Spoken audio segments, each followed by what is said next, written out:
Nasi surah Ali Imran ke ayat number 64 tadi.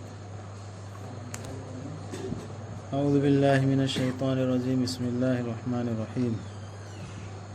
قل يا أهل الكتاب تعالوا إلى كلمة سواء بيننا وبينكم ألا نعبد إلا الله ولا نشرك به شيئا ولا يتخذ بعضا أربابا من دون الله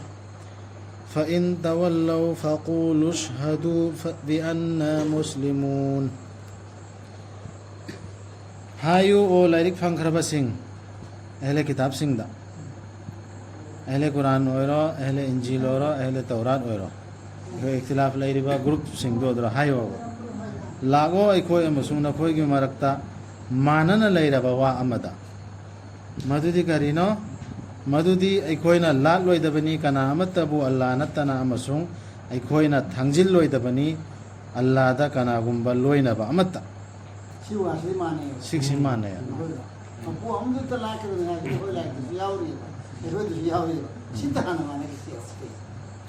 अदुगा अखोयना लौरोइदबनी अखोय अमना अमबु लाई ओइना अल्लाह बु थमलगा अदुबु मखोयना लैथोखरबदी हायु नखोय साखी ओइरो मदुदी अखोयदी मुस्लिम सिंगनी अखोयदी मुस्लिम ने हायरो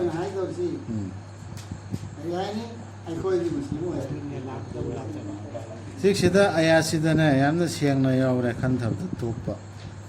अखोय अल्लाह खक्तना हायबि इनसिला ओ अल्लाह खक्ता लाछियना आद्रा अहले किताब सिंग हायरकने अखोय अल्लाह खक्ता नि लाछियना हायरकने अजिगरी हाइन सिदा अदुनते बाहायरिसि अल्लाह खक्ता लाट पायदे अल्लाह खक्तना हायबि इनसे मी सिंगसि लायोन सेमोइसे यावरसुद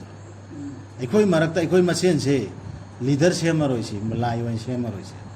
हायदि मान हायबदु हत्ता मान हायखरदि लोयरेन तौरोइसे अल्लाह की वासिना फैसला अरोइबो हेनसे आयातसिना अदुने अल्लाह खक्ता लाट पाहायरिसि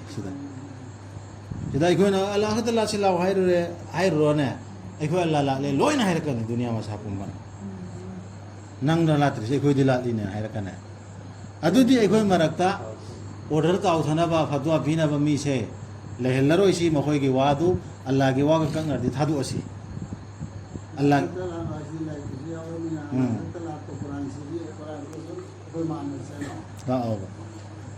सि हायगदब अदुरा याद्रगना नखोयन ओइनिंगबो ओइरो इसाई ओइगेरा यहूदी ओइगेरा साफी ओइगेरा एले हदीस ओइगेरा ओइनिंगबो ओइरो आइदि मुस्लिम ओइरेन हायरो अदुनि यामना मयक सेंबा यानसे ओ लाइरिक फंखरबा सिंह नखोयना करिगी मराय येटपगे इब्राहिम की मतंगदा तौरात अमसुंग इंजील हाइबदु थादरक खिद्रगा मागी मतुंगदा नत्तना मखोयबु नखोयबु खंथरोय हाइरिब्रा तौरात हाइबसि इब्राहिम मतुंगा हाइदि मूसा अलैहिस्सलाम ईसा अलैहिस्सलाम दु थाबनेला अदु करमना इब्राहिम अलैहिस्सलाम जी तौरात थाबन तमजिस लैबन के इब्राहिम अलैहिस्सलाम अदि ममांग लै माना करम यहूदी वरदो मागा मैं यहूदी वरमदो यहूदी कोलाई माना करम नसारा क्रिस्तान वरदो मुन्नरी में मखोय एखोयन हुजुक मुन्नरी सुमैना रसूल एखोयनी रसूल की तरीका दस में एखोयनी 100% गरीली ने सहाय एखोयनी देवबंदी ने सहाय एले दिस ने सहाय एखोयनी हदीस वाला से मुन्नरी में अदो रसूल दा कुरान थारे गई मदम दुदने लेरम्ब्रा अबू हनीफा लेरम्ब्रा इमाम शाफी लेरम्ब्रा कना लेरम्बनो अदुनि से खनथना बनि आया से खोयदा अल्लाह ले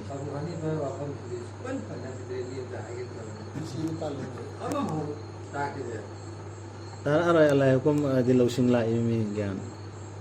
लौसिंग जो हजिकतनि ने खोज थेंगना रुइसे नखोयदी मराय येटप मीसिंगनी नखोयना मदुगी ज्ञान खितंग लैजबा अदुगी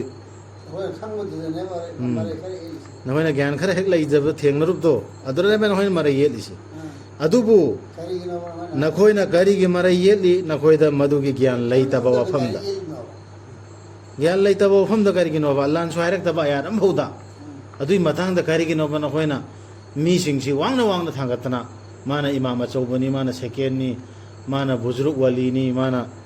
जन्नत की ठेका पायरी में से मैम सी अदुगी कई इल्म लई करी नॉलेज नो लई बनो अल्लाह दी खंग बनी अदुगा नखोई दी खंग द बनी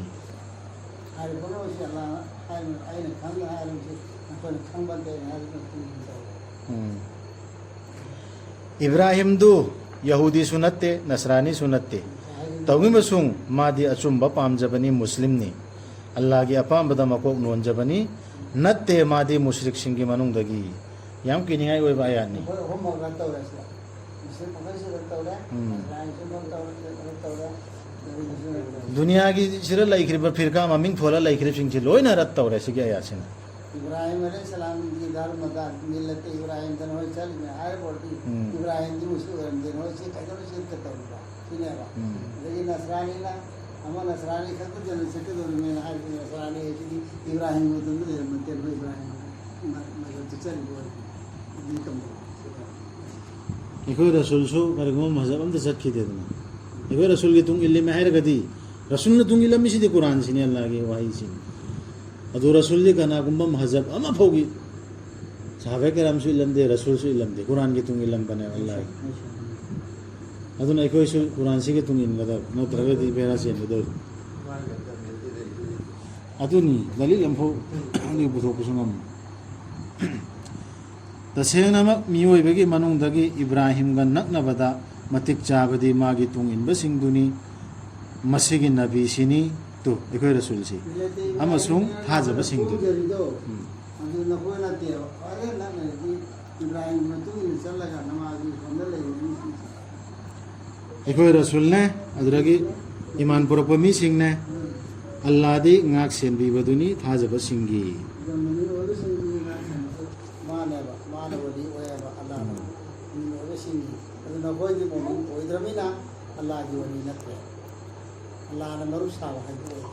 अल्लाह ने ngakpi bo oidre एकोय सु इब्राहिम की मतुंग फायदगी चुमना इनबो ओइदोर मी यहूदी दे हेना नसरानी दे हेना एकोय रसूल के तुंग इल्ला कुरान से तुंग इल्ला सदते रसूल ने फायदे मतिक चाबने हायरे दना सिरा मोमिन सिंगी वली दी अल्लाह ने बा ना हो जी दी अल्लाह वाली नत्रे कनान को से नि लाई से ओय मोहन पुथोइबा आ खेल से अल्लाह तना से लीडर सिंग दो दुना वली ओइ वली से गार्जियन सु कौद्रो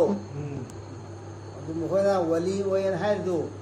इब्राहिम अलैहिस्सलाम की इब्राहिम अलैहिस्सलाम से वली ने कोई के मोहन लौरिन ने बा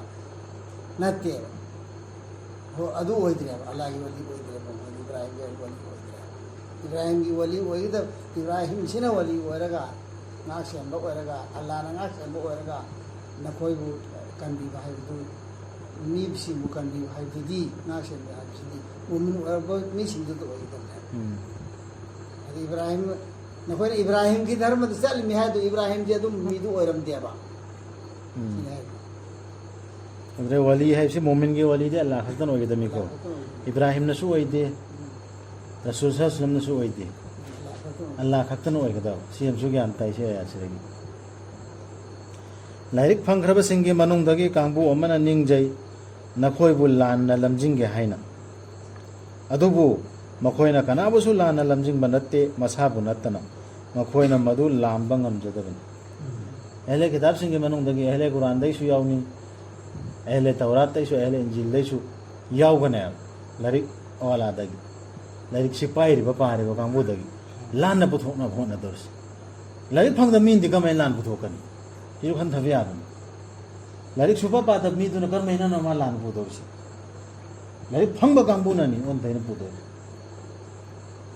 लाइक फंग कांगबु दिला वाह लान वारिस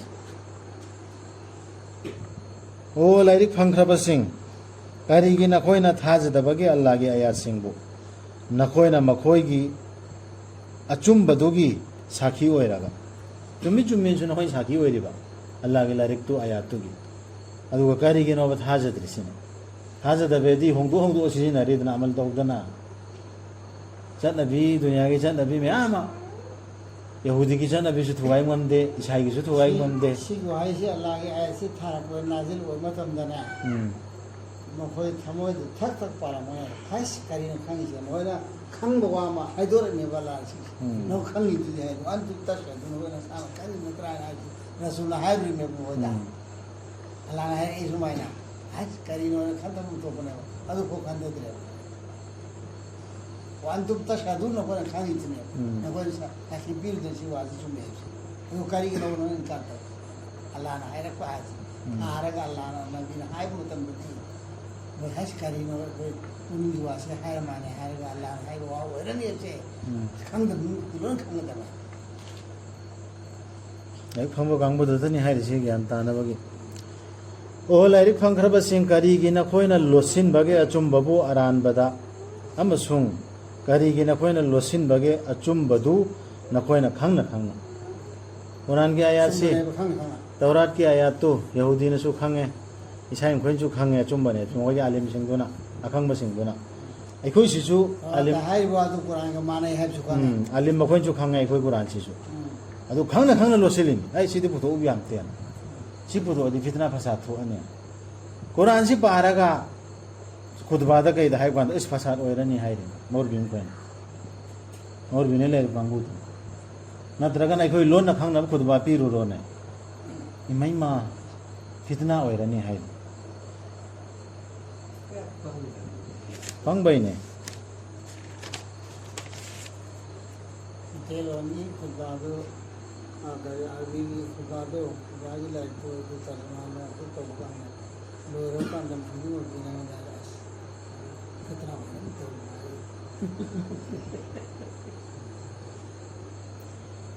ꯂꯥꯏꯔꯤꯛ ꯐꯪꯈ꯭ꯔꯕꯁꯤꯡꯒꯤ ꯃꯅꯨꯡꯗꯒꯤ ꯀꯥꯡꯂꯨꯞ ꯑꯃꯅ ꯑꯃꯗ ꯍꯥꯏ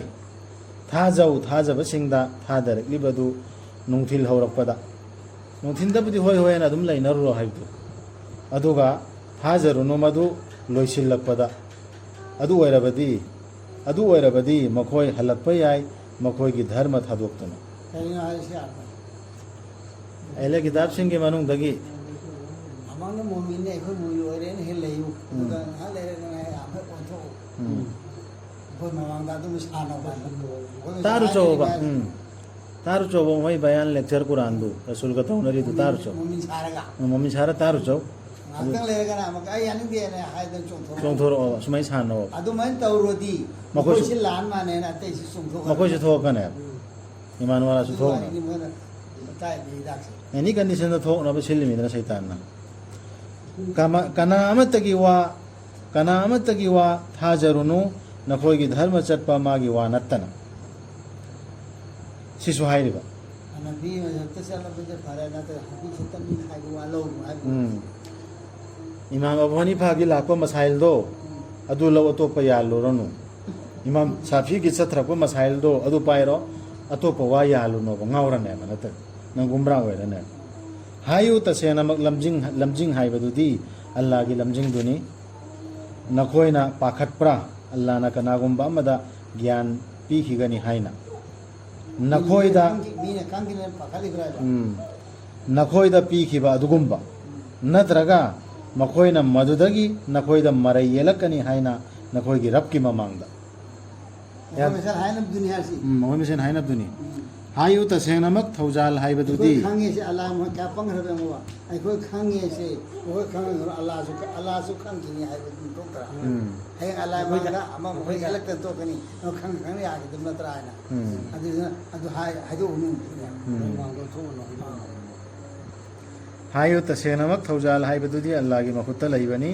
अल्लाह ना पीबनी मधु माना पीगेनिंगबदा नबी वहल्ला इबादरगे आयासी ज्ञान तहल्ला इबा लमजिंग दल गिदौरसी अल्लाह खक्ता की मनाक्ता ले बदु सिगी मरम दी का नदा होय मीना नबी वरत्रे आखिरी नबी सी ana khan bodo yehudi Moyna चा खेबदु adu khan bodo wari ne Allah ki fazalam ne nabी वहल्ला कहते Allah की फजल मा पिनिम पी ना कोई khan bodo ko दिया अल्लाह दे पुम नमकपु पुम कोई सन बनी खंग बनी अल्लाह ना खनबी मागी मिनुंगसी की दमक माना खनबी के निंगबदु मान लो खंग बनी ना मान कनादर रहमत पी के दगे से माना खल्ले सिसु माना चॉइस तवे को अल्लाह दे अचौबो थौजाल के मपुनी सिकर से कोइना सिदा एकोइना खन्नरि मि कइनो इमाई मादु दि अचौबो बुजुर्ग नि ने ममाई दु उद्रो फी दु उद्रो मान हाइबा ताग रहमत चेंद्रो अखोन खल्ली में मीसे अदुगा चौकीद्रो फमल्ली में तांगबल द लाई की तांगबल द अमन कुमार दे खंग या लाइन फमगदब चिमू लाइन फमगदब तांगबल द्रो फमल्ली में अखोन सेम अदुई ताउथरपु अदरदु मपी मनाई तादन कप्तन ओनगदौरी कुरान की आयत ओइगेरा ओइरोइगेरा अल्लाह के ऑर्डर का सम्माना चौबत हौजाल की मपूनी यार से बहुत तो शेतां का कम ले